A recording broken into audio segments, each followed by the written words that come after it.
এই যে এই দেখুন সব গাছপালা শুয়ে পড়েছে, আইরি গাছটা তো একদমই শুয়ে পড়েছে, আর এই যে সব মোটামুটি সবই শুয়ে পড়েছে। ওরে বাবা রে, বাবা বাবা বাবা বাবা, ভিজে গেলাম।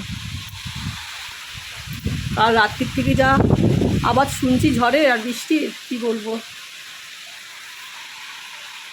দেখুন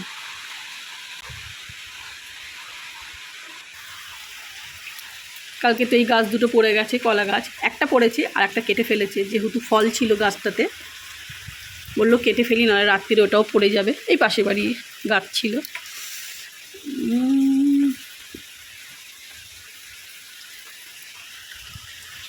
আমাদের বাড়িতে তেমন বড় গাছ নেই, এই ছোট ছোট গাছগুলোই শুয়ে পড়েছে, উপড়ে গেছে নিচ থেকে, পরে ঠিক করতে হবে।